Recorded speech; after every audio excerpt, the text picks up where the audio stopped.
निवर बूढ़ा हो गया वो बाप, शरीर सूख गया। बुढ़ापा क्या है? जंग लगा लोहा। लोहे पर जंग लगता है जब पानी की मार पड़ती है, और जिंदगी को जंग लगता है जब अपनी औलाद का दुष्कार मिला करता है, जब अपनी औलाद से उपेक्षाएं मिला करती हैं। एक बात अंतर इतना है कि लोहे को जंग बाहर से लगता है और जिंदगी को जंग भीतर से लगा करता है। बाहर की जंग को मिटाने के लिए कोई रेख मार्ग मिल जाता है बाजार में, मगर भीतर की जंग मिटाने का कोई भी उपाय हमारे पास नहीं हुआ करता है। उस बूढ़े ने बच्चों को पढ़ाया लिखाया, उसकी पत्नी की मौत हो गई, अकेला बुढ़ापा, दो बेटे, एक डॉक्टर एक इंजीनियर, पढ़ा लिखा के बड़ा किया। बड़ा आश्चर्य होता है मुझे कि एक बाप अपने 4 बेटों को पढ़ा लिखा के योग्य बना देता है, अपने 4 बच्चों को खिला देता है एक बाप, लेकिन 4 बच्चे मिलकर के बुढ़ापे में एक बाप को रोटियां नहीं दे सकते हैं। मेरे भाई, जब छोटे थे तो इस बाप ने तुम्हें खिलाया था, पिलाया था, आज बुढ़ापा है, 4 बच्चे रोटियां नहीं दे सकते उसको। अरे तुमसे अच्छा तो वो बंदर होता है जो नाच नाच कर मदारी का पेट भर दिया करता है। ध्यान रखिए, क्या जिंदगी है हमारी, क्या जीवन है हमारा। अपने ही घर में परायेपन का बोध, ऐसे रहते हैं जैसे पड़ोसी के घर में रह रहे हो। कल तक जहां हुकूमत चलती थी, आज 2 रोटी का भी इंतजार करना पड़ता है। मान्यवर, मां बाप अपने बच्चों की जुबान नहीं दे सकते किसी को।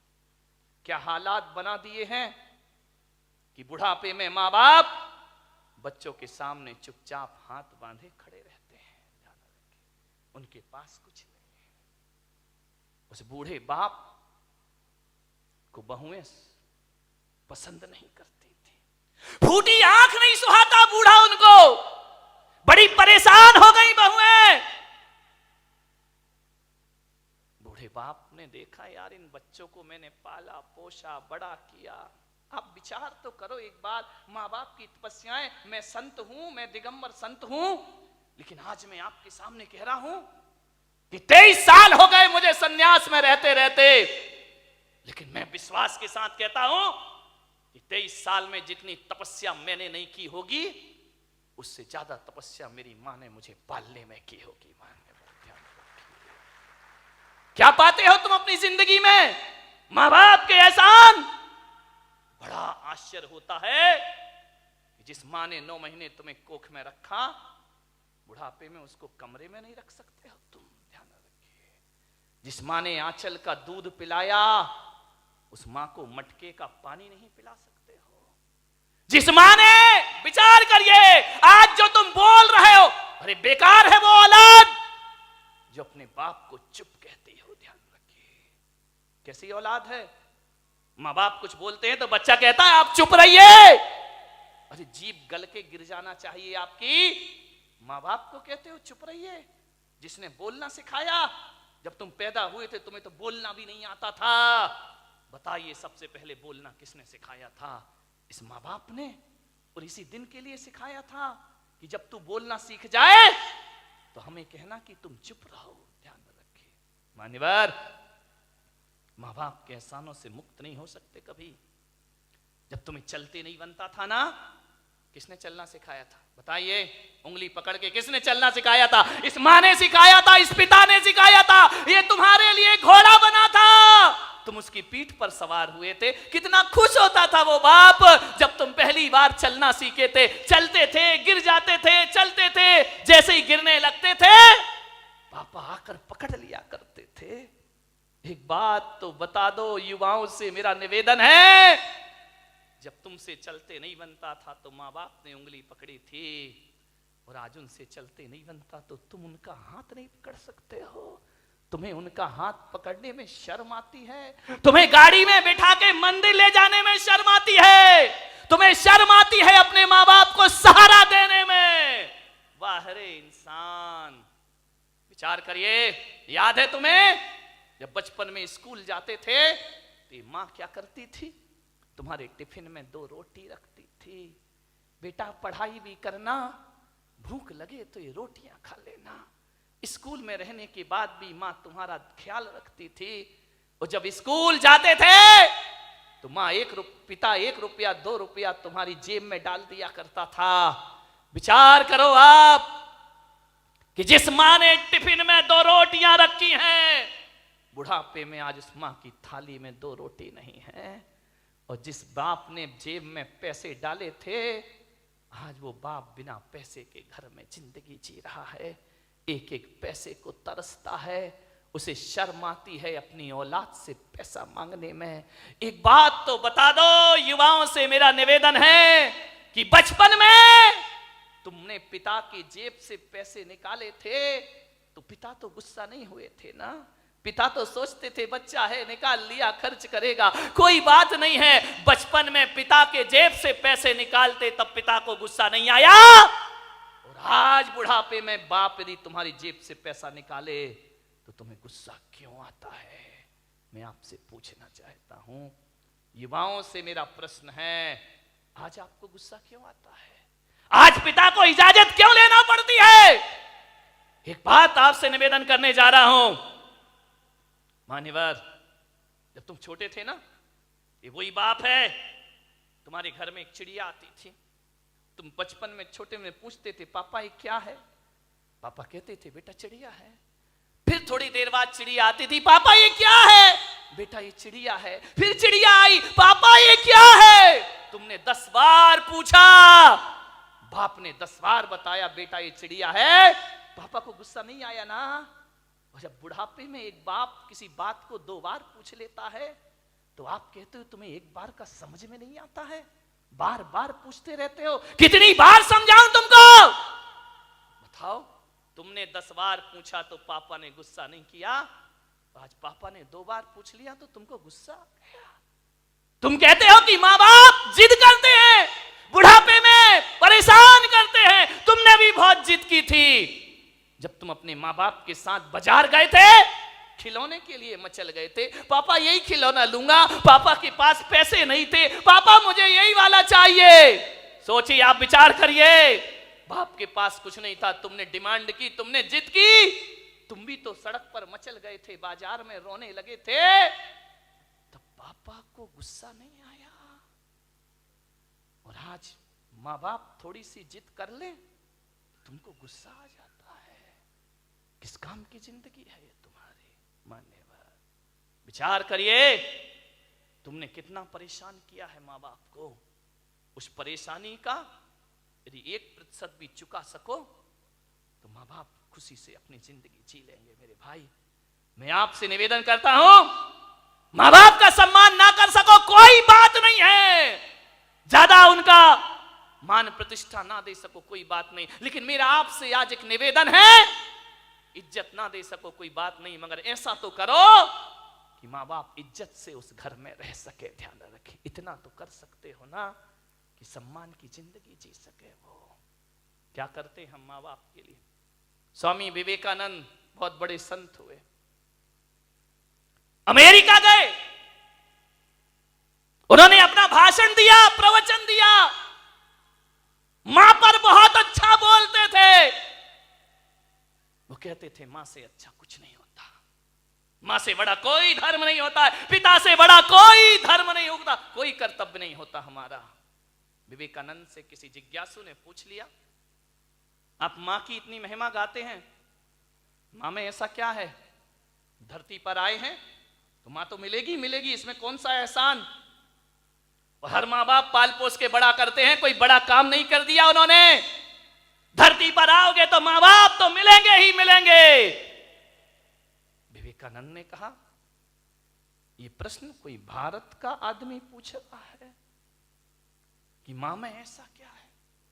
स्वामी विवेकानंद ने उसे बुलाया कि इधर आओ। वो एक साफा बांधते थे, उन्होंने अपनी पगड़ी खोली, बोले इसे पकड़ो। उसने कहा स्वामी जी ये क्या है? बोले पकड़ो। उसने पकड़ा। स्वामी विवेकानंद ने कहा कि जाओ मेरी सभागृह के बाहर 1 किलो का पत्थर पड़ा है, उसे उठा के लाओ। बोले स्वामी जी मुझे प्रश्न का उत्तर चाहिए। ये पत्थर अत्थर में से नहीं उठेगा। बोले देख, माँ बाप के संदेह में उठा हुआ प्रश्न किसी पत्थर से कम नहीं हुआ करता है। और पत्थर का जवाब स्वामी विवेकानंद नहीं देते, पत्थर का जवाब पत्थर ही दिया करता है। जाओ और पत्थर उठा के लाओ। वो पत्थर उठा के लाया। स्वामी जी ने कहा अपने पेट में बांध, और बांध करके पूरे नगर के 3 चक्कर लगा के आ। बोले ऐसा नहीं हो सकता। बोले क्यों नहीं हो सकता है? बोले मुझे उत्तर चाहिए। बोले उत्तर मैं नहीं दूंगा, उत्तर पत्थर देगा।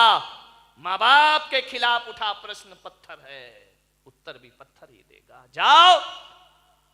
उसने बांधा पूरे परिक्रमा। बोले थोड़ी देर बांधा फिर छोड़ दिया। बोले मेरे से नहीं होगा ये। बोले क्यों? बोले स्वामी जी आप इतने बड़े विद्वान हैं, मनीषी हैं, ज्ञानी हैं, मैं पेट में पत्थर बांध के घूमूंगा तो लोग हंसेंगे, मेरा मजाक बनेंगे, मुझे अच्छा नहीं लगेगा, मुझे शर्म आती है।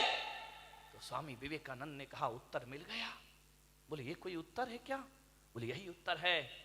जब तुझे 1 किलो का पत्थर बांध के घूमने में शर्म आती है, बोल तेरी माँ 9 महीने तुझे पेट में रखकर कैसे घूमी होगी, उसे शर्म नहीं आई होगी। और आज तुझे शर्म आई और तूने पत्थर फेंक दिया। अरे मूर्ख, यदि तेरी माँ को शर्म आती हो तुझे कोख से निकाल कर फेंक देती तो आज मेरी सभा में प्रश्न पूछने की औकात तेरी नहीं होती। इस ध्यान रखिए, ये माँ बाप का उपकार हुआ करता, ये माँ बाप की बदौलत है। एक बात याद रखना मेरे भाई, आज तुम्हारे पास जितनी भी दौलत है वो माँ बाप की बदौलत है। ध्यान रखिए, माँ बाप नहीं होंगे तो कहां से डॉक्टर बन जाओगे, कहां से इंजीनियर बन जाओगे? अरे माँ बाप का एहसान मानो, एहसान मानो इस माँ का। गर्भपात की दुनिया में भी तुम्हें जन्म देने की ताकत रखी है उसने। यदि जन्म से पहले मार देती तो आज यहां बैठ के प्रवचन नहीं सुन रहे होते तुम लोग। आज जो इज्जत तुमने कमाई है ना, ये मत सोचना कि पढ़ लिख के इज्जत कमाई है, ये मत सोचना कि दौलत कमा के इज्जत कमाई है। आज किसी संत की सभा में इज्जत से बैठे हो तो अपनी बदौलत नहीं, अपने माँ बाप की बदौलत बैठे हुए हो। ध्यान रखिए,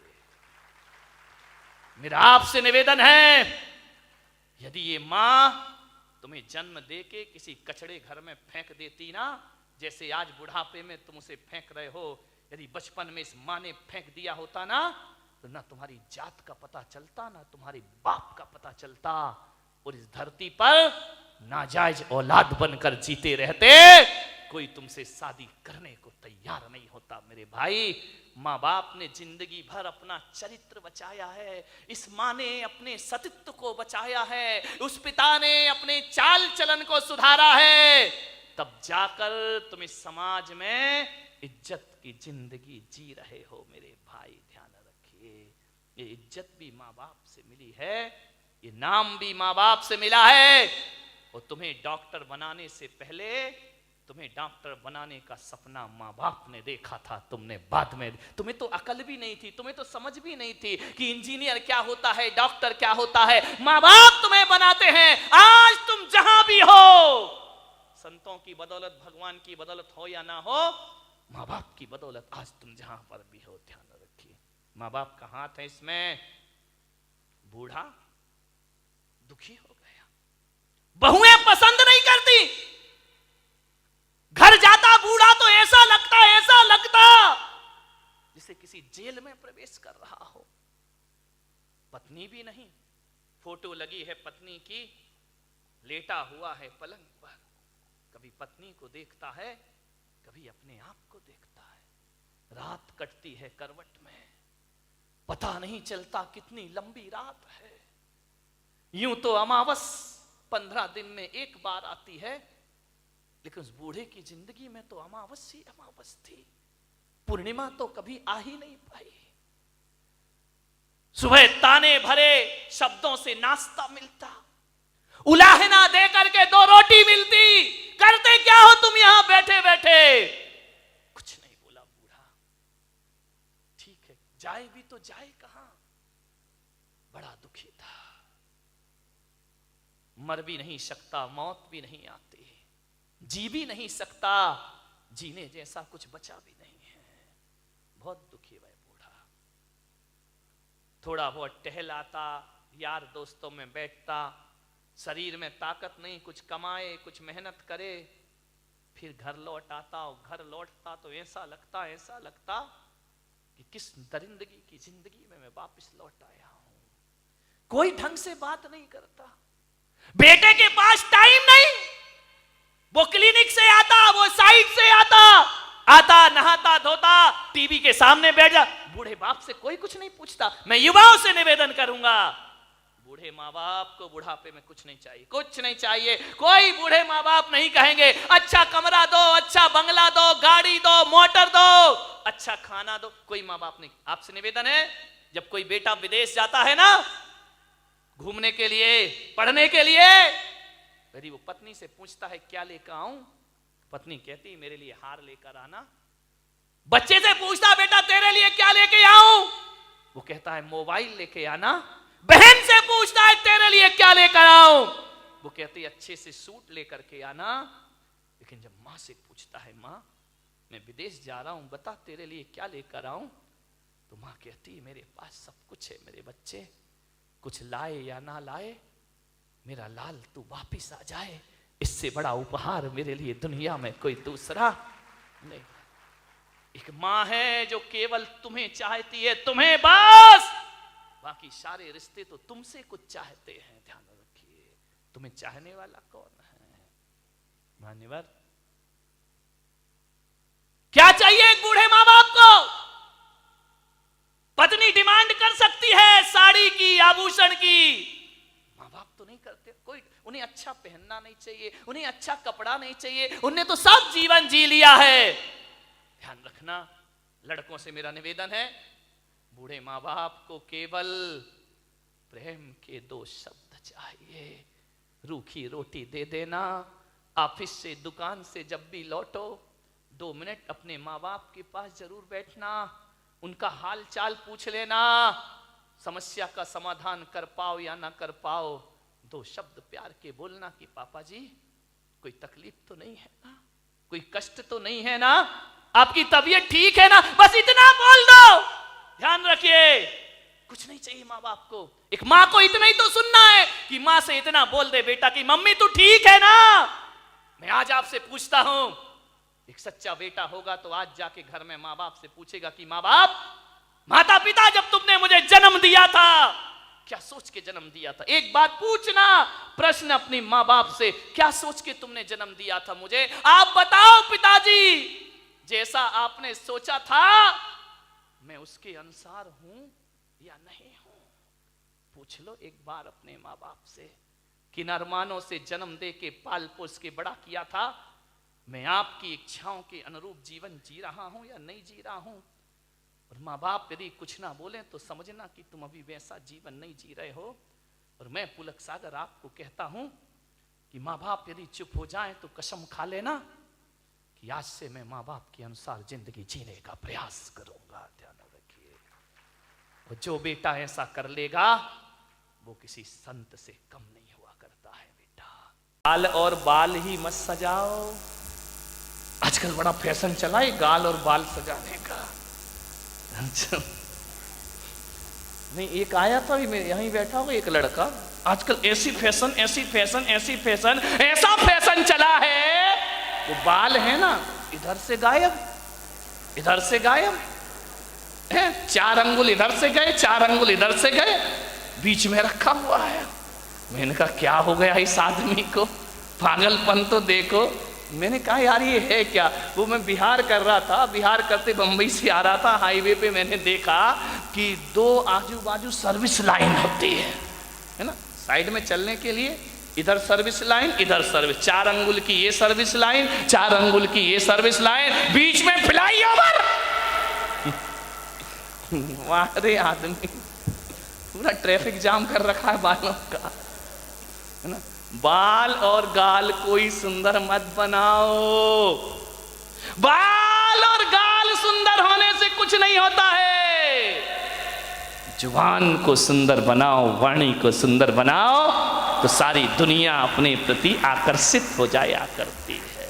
कभी विचार किया 1000 लीटर नींबू का रस, कितना कितना 1000 लीटर नींबू का रस यदि इस पंडाल में लाके रख दिया जाए तो एक भी चींटी उसकी तरफ आकर्षित नहीं होगी। 1000 लीटर नींबू का रस, एक भी चींटी उसके पास नहीं आएगी। और एक बूंद चाशनी गिरा दी जाए, हजारों चींटियां उसकी तरफ आकर्षित हो जाया करती हैं, हजारों चींटियां उसकी तरफ आ जाती हैं। अपनी वाणी को नींबू जैसा खट्टा मत बनाओ, अपनी वाणी को चाशनी जैसा मीठा बनाने का प्रयास करिए। हजारों लोग आकर्षित हो जाएंगे मीठी वाणी से, हजारों लोग तुम्हारी तरफ आएंगे। वाणी में मिठास होना। खट्टा नींबू क्या दशा होती मालूम? नींबू की बेचारा बाजार से आता है, यूं यूं दबाया जाता है, दबाने के बाद उसे चाकू से काट दिया जाता है, 2 टुकड़े कर दिए जाते हैं, फिर निचोड़ा जाता है और निचोड़ने के बाद सड़कों पर फेंक दिया। खट्टे लोगों की यही स्थिति होगी, ध्यान रखना। निचोड़े जाओगे, सड़कों पर फेंके जाओगे, सैकड़ों लोग तुम्हारे ऊपर लाते रख के निकल जाएंगे। ध्यान, चाशनी बनो, मीठे बनो, वाणी में वीणा की झनकार होना चाहिए। लेकिन आज वीणा की झनकार नहीं, वाणी में बाण बसे हुए हैं। ध्यान रखना। एक महाभारत का युद्ध हुआ इस देश में। एक बात याद रखना, यह महाभारत द्रौपदी के चीरहरण से नहीं हुआ है। यह महाभारत जुए में हार जाने से भी नहीं हुआ है। ध्यान रखिए, यह महाभारत शकुनी के पासे बदलने से भी नहीं हुआ है। यह महाभारत इस देश में यदि हुआ है तो ध्यान रखना, दुर्योधन के कारण भी नहीं हुआ है। यह महाभारत इस देश में यदि हुआ है तो द्रौपदी के कारण इस देश में महाभारत की रचना हुआ करती है। मान्यवर, आप विचार करिए, जब पांडवों को खंडप्रस्थ दिया गया कि जाओ पांडु पुत्र, धृतराष्ट्र ने कहा खंडप्रस्थ तुम्हें दिया जाता है, पूरा हस्तिनापुर दुर्योधन को दिया जाता है। ध्यान रखना, प्रस्ताव रखा, सुलह की बात हुई, दुर्योधन ने खंडप्रस्थ दे दिया। जहां ना पानी बरसता था, ना जहां फसल होती थी, बंजर भूमि, जाओ वहां रहो। युधिष्ठिर ने कहा, अर्जुन ने कहा, कोई बात नहीं, यदि हम में ताकत होगी तो खंडप्रस्थ को इंद्रप्रस्थ बना करके रख दिया जाएगा। ध्यान रखें, हौसले बुलंद होना चाहिए। खंडप्रस्थ दे दिया, जहां पर खंडरी खंडर है, बंजर भूमि है। 5 पांडवों ने पुरुषार्थ किया, मेहनत की, खंडप्रस्थ को इंद्रप्रस्थ में तब्दील कर दिया और इतना सुंदर बनाया। आज कितने भी बड़े आर्किटेक्ट हों, वो व्यवस्था नहीं ला सकते हैं। कैसे लोग थे, कैसी बुद्धि थी उनकी, बिना पढ़े लिखे भी इतना सब कुछ कर लिया करते थे। इतना सुंदर महल बनाया, पूरी दुनिया में चर्चा हुई कि युधिष्ठिर अर्जुन ने इतना सुंदर इंद्रप्रस्थ बनाया है। हजारों लोग देखने जा रहे हैं, बहुत खूबसूरत। दुर्योधन ने कहा कि मैं भी तो चल के देखूं। गया इंद्रप्रस्थ में, और जैसे ही इंद्रप्रस्थ पहुंचा दुर्योधन, इतना अद्भुत महल था, जो दिखता था वो होता नहीं था, और जो होता था वो दिखता। दुर्योधन ने अपनी धोती संभाली, उसे लगा कि यार यहाँ तो पानी पानी दिखाई दे रहा है। धोती संभाल करके चल रहा है, वहां तो पानी था ही नहीं, केवल दिखाई देता था। आगे देखा दुर्योधन ने, रंगोली बनी हुई है, चौक पूरे हुए, बहुत सुंदर है। अरे बोले, यहां से तो आ गया, अब क्या धोती पकड़ना, अब क्या अपने को संभालना। इतना सुंदर, आंखें फटी की फटी रह गई दुर्योधन की। आगे बढ़ा, पानी था, गिरा छपाक से पानी में, पूरे कपड़े गीले हो गए। जोरदार अट्ठास हुआ झरोके से, बड़ी जोर से व्यंग की हंसी आई। उसने कहा, देवर जी ये क्या हो गया? द्रौपदी की आवाज आई, गिर गए। अरे संभल के चलना सीखो देवर जी। पानी में गिरा हुआ दुर्योधन भीगा हुआ द्रौपदी ने कहा, गिर गए ना, अब पता पड़ा कि इंद्रप्रस्थ क्या है और हस्तिनापुर क्या है। अरे तुम कैसे संभलोगे? अंधे का पुत्र अंधा ही होगा। बस यहां से महाभारत शुरू हो जाया करती है। द्रौपदी का चीरहरण महाभारत नहीं था, जुए में हारना महाभारत नहीं था। द्रौपदी का एक तीखा वचन कि अंधे का पुत्र अंधा ही होगा, बस इतनी सी वचन महाभारत की रचना करते हैं। ध्यान रखिए, उसी दिन दुर्योधन ने कसम खा ली कि आज जो अपमान तूने मेरा किया है, आज जो भरी सभा में तूने मेरा उपहास किया है, ठहर जा, एक दिन भरी सभा में तुझे नग्न नहीं किया तो मेरा नाम भी दुर्योधन नहीं होना चाहिए। इतनी सी बात ध्यान रखना। शब्द को संभाल के बोलिए, शब्द संभाल के बोलिए, शब्द के हाथ ना पांव। ध्यान रखिए, एक वाणी जीवन को तबाह कर देती है। अपमान किसी का मत करो। ध्यान रखना, बड़ा आदमी तो छोड़ो, छोटा सा तिनका का भी अपमान मत करना, वरना कितने भी बड़े योद्धा बन जाओ, एक तिनका आंख में चला जाए तो सारा युद्ध धरा रह जाया करता है। ध्यान रखिए, वाणी अच्छी बोलिए, किसी को अपमानित मत करिए। एक तीखे वचन ने, एक कटु वचन ने महाभारत की रचना कर दी। ध्यान रखिए, मीठा बोलो, अच्छा बोलो, विपत्तियों को आमंत्रण मत दो, मुसीबत को आमंत्रण मत दो। एक तीखा वचन हजार विपत्तियों को लेकर अपने साथ आया करता है। ध्यान रखिए, बोलो तो बोलो सदा मीठे वचन। जो काम शक्ति से नहीं होते वो काम मिठास से हो जाया करते हैं। खुदा को भी पसंद नहीं शक्ति जुबान में, खुदा को भी पसंद नहीं शक्ति जुबान में, इसीलिए नहीं दी हड्डी जुबान में। ध्यान रखिए, पूरे शरीर में हड्डियां हैं, जुबान में हड्डी नहीं है, क्योंकि शक्ति पसंद नहीं करता वो ईश्वर। जुबान तो मुलायम होती है ना। ध्यान रखिए, जुबान जितनी मुलायम है, वचन उससे ज्यादा मुलायम होना चाहिए। एक बात याद रखना, जुबान में हड्डी तो बिल्कुल नहीं होती, एक भी हड्डी नहीं है जुबान में। लेकिन एक बात याद रखना बारामती वालों, उसमें हड्डी तो एक भी नहीं होती है, लेकिन ताकत इतनी है कि सारी हड्डियां तोड़वा के रख देगी। ध्यान रखना, एक भी हड्डी नहीं बचेगी। यदि वो अपनी पे आ गई तो सारी हड्डियां तोड़वा देगी तुम्हारी। बहुत महत्वपूर्ण है जुबान का, ध्यान रखना। आंख एक है, आंख दो है, काम एक है। ये आंख भी देखती है, ये आंख भी देखती है। कान दो हैं, दायां कान भी सुनता है, बायां कान भी सुनता है। नासा द्वार दो हैं, दाई नासिका, रामदेव बाबा अनुलोम विलोम है ना, दो होती है। ध्यान रखिए, विचार कर। बड़ी दिक्कत हो गई इस देश। किस्मत है मेरी कि इतनी महिलाएं और इतने पुरुष मेरे प्रवचन में आ रहे हैं, वरना टाइम किसके पास है? महिलाओं के पास तो और भी नहीं है। एक महिला से मैंने पूछा, प्रवचन में नहीं आती? बोले नहीं आती महाराज। मैंने कहा क्यों नहीं आती है? बोले करूं क्या महाराज, रात को 12 बजे तक तो एकता कपूर जगाती है,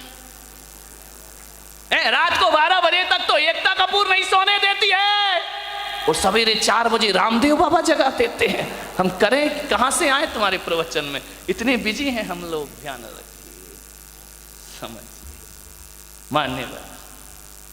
दो नासा द्वार है, काम एक ही है। दो हाथ है, काम एक ही है। दो पैर हैं, काम एक ही है, दोनों पैर चला करते हैं। लेकिन जुबान अकेली है, इकलौती है, इकलौती औलाद है अपनी लीलावती। साली लीला यही कराती है, यही रास लीला करा दे, यही राम लीला करा दे। लीलावती का सावधान, इस लीलावती से। 2 अंगुल की जुबान 5 फीट के शरीर का सत्यानाश करा सकती है। ध्यान रखिए, ये जो लीलावती बैठी है ना, इस पे कंट्रोल रखो, कंट्रोल कंट्रोल। ध्यान रखिए, ये जो लीलावती है बहुत नटखट काम करती है। पूरे शरीर में अकेली है, इकलौती औलाद है इस मुंह की। लेकिन एक बात ध्यान रखना, ये जो लीलावती है ना, है तो अकेली, काम डबल करती है। ध्यान रखना, एक चखना और एक बकना। ध्यान रखिए, जो दो हैं वो एक काम करते, जो अकेली है वो ये चखती भी है और मीठा खाना याद रहा पर मीठा बोलना भूल गए। ध्यान रखिए, एक तोता तीखा तीखा खाता है, मिर्च खाता है तोता, मीठा मीठा बोलता है, और हम मीठा मीठा खाते हैं। बोल दो, तीखा तीखा बोलते हैं हमें जुबान से। जुबान को संभाल के रखो, वाणी सुंदर बनाओ। एक कितनी भी सुंदर महिला हो, खूबसूरत महिला हो, आसमान से उतरी हुई परी हो, ध्यान रखना, आप सोचते हो ना कि थोड़ी सी लिपस्टिक से हम बड़े अट्रैक्टिव लगेंगे। नहीं नहीं, कौन बोला महाराज हमारे पीछे क्यों पड़े हो तुम? ध्यान रख, लिपस्टिक लगा के आप सोचते कि हम सुंदर हो गए हैं। मैं आपसे निवेदन करता हूं, ओंठ कितने भी सुंदर बना लो, कितने भी लिपस्टिक लगा लो, कितने भी पतले ओंठ हो जाएं तुम्हारे, कितने भी गुलाबी ओंठ हो जाएं, लेकिन वाणी कड़वी हो तो बताइए आपका सौंदर्य कितनी देर टिकने वाला है? ओंठों का सौंदर्य ज्यादा नहीं टिका करता है। मुझे तो समझ नहीं आता है, ये महिलाएं लिपस्टिक लगा के अपने को सुंदर समझती हैं, आदमी तो लिपस्टिक नहीं लगाता ना। नहीं, बारामती का मुझे पता, लगाते हो क्या? नहीं लगाते ना। एक बात बताओ, ये सोचते हैं लिपस्टिक से सुंदरता बढ़ती है, तो लिपस्टिक लगा के सुंदर दिखने वाली देवी हो, बिना लिपस्टिक वाले पे क्यों मरती हो? फैसला करो, फैसला। ये तो लिपस्टिक जान इन पे ही देती है लोग। ध्यान रखिए, इसका मतलब है लिपस्टिक कितनी भी अच्छी हो, चेहरे की सुंदरता कितनी देर की? आधे घंटे। एक बात बताओ, एक सुंदर चेहरे को एक बार देखोगे, दो बार देखोगे, तीन बार देखोगे, बार बार देखोगे, उस चेहरे से भी जी भर जाएगा। ध्यान रखिए, ध्यान रखना, ज्यादा सुंदर चेहरा कितने दिन अच्छा लगेगा? 1 साल, 2 साल। कितनी भी सुंदर पत्नी ले आओ बेटा, साल भर बाद तो वही हालत है कि वो बड़बड़ा रही है, अपन चुपचाप सुन रहे हैं बैठ करके। खाना खाएगी तभी बोलेगी। ध्यान रखना, ये आदमियों की जिंदगी इसी में, बेचारे हर थके हुए हारे हुए तो आते हैं दुकान से, वो जैसे ही आया और इनकी रामायण शुरू हो जाया करती है। देवरानी ने ये कहा, जिठानी ने वो कहा, तेरी अम्मा ने ये, परसते भी जा रही है। महिलाओं से निवेदन है, जब पति घर में आए तो उसकी थाली में रोटी परोसो, रोटी। दिन भर की किचकिच मत परोसो उसकी थाली में, वरना थाली फेंक करके इतना परेशान। उसी समय मैंने एक महिला से बोला, खाते समय क्यों बोलती हो? बोले खाते समय तो वो चुपचाप सुनता है, मुंह में रोटी रहती है, सुनते रहता है, अपन बोलते जाओ। देवी बोलते जा रही, बोलते जा रही, बोलते जा रही है, वो बेचारा खाते जा रहा, खाते जा रहा। क्या करे, इधर सुने या इधर सुने, खा रहा। ऐसी हालत है जैसे सड़क के किनारे भुट्टा सिकता है ना, भुट्टे नहीं सेकते रहते, वो एक हाथ से हवा करते जा रहा, भुट्टा सिकते जा रहा, हवा करते जा रहा, भुट्टा सिकते जा रहा, रोटी पटकते जा रही, भुट्टा सिकते जा रहा, सिकते जा रहा, सिक गया भुट्टा, क्या रोटी खाए बेचारा। ध्यान रखो, खाते समय तो कहा है कुत्ते को भी परेशान, ये तो फिर क्या बोली, इतनी तेज है बारामती की महिलाएं, इतनी तेज, इतनी तेज, इतनी तेज कि एक दिन दो पति पत्नी बाजार गए, पति ने पत्नी से कहा तू कहे फैशन है, तू कहे तो एक कुत्ता खरीद ले। पत्नी ने ऊपर से नीचे तक देखा, बोली क्या जरूरत है, बोली जब से तुम मिले हो। कौन बोला हर तमन्ना पूरी हो गई मेरी। ध्यान रखिए, मान एक बच्चा रो रहा था, बहुत जोरों से रो रहा था, पत्नी ने कहा देख भी नहीं सकते हो बच्चा रो रहा है, मैं खाना बना रही हूं। तो बोले पहले सुन तो ले, काय के लिए रो रहा है। अरे बोले जो भी रो रहा कर दो पूरा। बोले नहीं पहले सुन। बोले क्या? ये रो रहा है कि मुझे गधे पे बैठना है। तो पत्नी ने कहा कंधे पे बिठा के 3 चक्कर नहीं लगा सकते क्या? कुछ लोगों को घर जाके समझ में आएगा, ध्यान रखिए। एक बार यही दुर्घटना घट गई। एक बच्चे ने पूछा अपनी मम्मी से कि मम्मी एल्बम देख रहा था शादी का। बोले पापा घोड़े पे बैठ के आ रहे हैं। बोले हाँ। बोले मम्मी एक बात बताओ, ये शादी में दूल्हा घोड़ी पर बैठकर ही क्यों आता है, गधे पे बैठ के क्यों नहीं आता है? बोले बेटा एक गधा दूसरे गधे पे नहीं बैठ सकता है। ध्यान रखिए, मान मीठा बहुत मीठा बोलिए जिंदगी में, मीठी वाणी बोलिए। विचार करना है आपको, वाणी में मिठास भरो। लिपस्टिक से जीवन सुंदर नहीं होता है। लिपस्टिक की सुंदरता 1 दिन 2 दिन 3 दिन, साल भर बाद वो चेहरा बेकार लगने लगता है। ध्यान रखना। लेकिन यदि वाणी मीठी हुई ना तो मिलते समय भी अच्छा लगता है, और बिछुड़ जाओ तो मीठी वाणी की याद जब जब आती है तब तक सुख की अनुभूतियां प्रारंभ हो जाया करती हैं। मीठी वाणी तो वो होती है बिछड़ने के बाद भी आदमी को याद रहा करती है। ध्यान रखिए। मैंने बारामती में भी ज्यादा घूमा नहीं हूं, उधर गया था पीछे। एक दिन इतने सुंदर मकान, मैंने कहा क्या गजब कर दिया भाई। मैं तो आया था गांव समझ के, लेकिन ये तो शहरों को भी पीछे कर रहा है। ध्यान रखिए। डाउट है तो ताली मत बजाओ, है ना। इतने सुंदर मकान, इतने सुंदर मकान, इतने खूबसूरत फर्नीचर लगा है मकानों में, विदेशी टाइल लगे हुए हैं। ध्यान रखना, इतनी सुंदर डिजाइन है, महंगा फर्नीचर, महंगी कार खड़ी है दरवाजे के बाहर, विदेश से पर्दे मंगा के लगाए गए हैं, एक से एक सीनरी लगी हुई है, खूबसूरत संगमरमर लगा हुआ है, इतना सुंदर कि उसमें अपना चेहरा दिखाई दे जाए। एक बात बताओ मेरे भाई, जिसका बहुत महंगा मकान हो, बहुत सुंदर फर्नीचर लगा हो, बहुत अच्छा सोफा सेट हो, डाइनिंग सेट बहुत सुंदर हो, ड्रेसिंग टेबल बहुत सुंदर हो, अलमारियां बहुत सुंदर हो, एक बात बताना, और कोई उस घर में जाए, बस सब कुछ सुंदर हो, आपकी देखकर आंखें फटी की फटी रह जाएं, कितना सुंदर मकान है।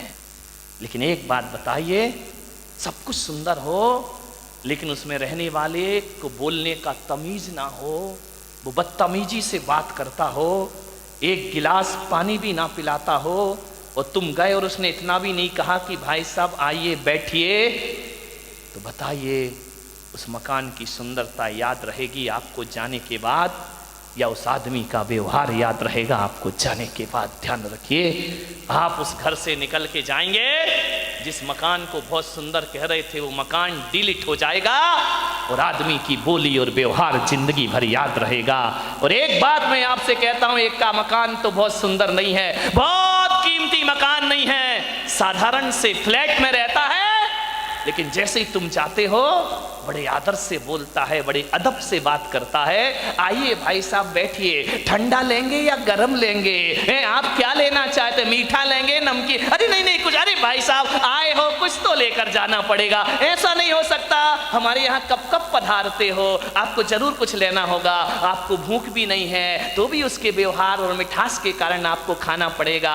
आप एक बात बताइए मेरे भाई, जब आप घर चले जाओगे वो सुंदर मकान याद करोगे या उसका दुर्व्यवहार याद करोगे?